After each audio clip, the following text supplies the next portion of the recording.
Aujourd'hui, on voit qu'est-ce qu'une bonne affaire en immobilier.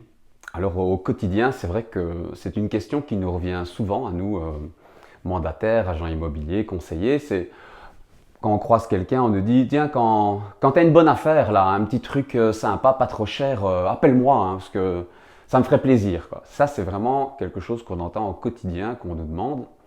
Alors, il faut quand même bien être conscient que notre métier n'est pas vraiment de faire réaliser aux gens des affaires. Quand un propriétaire me confie les clés de sa maison, il me dit vas-y, vends-la au mieux, quoi. On ne prend pas un avocat pour perdre au tribunal.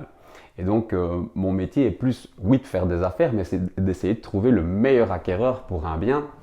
Voilà, comme ça, ceci étant dit, je vous donne deux conseils pour dégoter la bonne affaire. Alors, je m'appelle Julien Dérico, je suis conseiller en immobilier sur Chapelle-Lès-Lémont et je partage avec vous mon quotidien, mes anecdotes, mes conseils. Première bonne affaire pour moi, c'est le bien où il n'y a pas eu de promotion qui a été effectuée. C'est-à-dire qu'un professionnel n'est pas encore sur la mission de vente, le propriétaire n'a pas spécialement fait de publicité, et donc vous êtes en discussion, en négociation, en direct. Acquéreur, vendeur, vous faites top là, vous tombez d'accord sur un prix.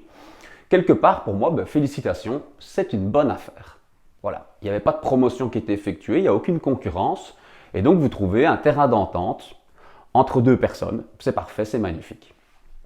Et la deuxième, pour moi, qui est fortement mis de côté par le marché, c'est la situation suivante. La bonne affaire pour moi, c'est celle où un bien a été promotionné, mais n'avait pas le bon prix d'affichage. Et donc, ce bien qui valait peut-être 100 000 euros, le propriétaire pensait qu'il en valait 110 et a fonctionné avec la vieille méthode de dire si j'en veux 110, je vais l'afficher à 125, comme ça je me laisse une marge de négociation.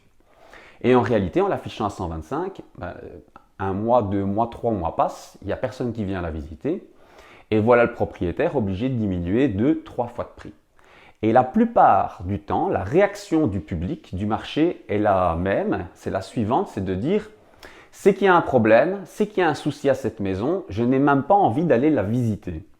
Alors que c'est ça la grande faille, la grosse erreur, c'est qu'en réalité, il n'y a pas d'eau dans les caves, il n'y a pas de mérule ou que sais-je de gravissime au bâtiment, il n'y a aucune pathologie particulière. Elle est juste le résultat, la descente de prix est juste le résultat en fait d'avoir été trop gourmand dès le début, d'être hors marché et de finalement, c'est là qu'on peut aller faire une opération à peut-être obtenir cette maison qui valait 100 000 et l'obtenir à 80, 85. Et donc pensez à ça, sortez de ces idées toutes faites et foncez sur les biens qui sont en train de traîner sur le marché. C'est souvent là que vous arriverez à performer et à faire ce que vous appelez une très bonne affaire. Voilà, si le conseil vous a plu, vous vous abonnez, vous likez, vous partagez et à très bientôt. Ciao ciao, au revoir les amis.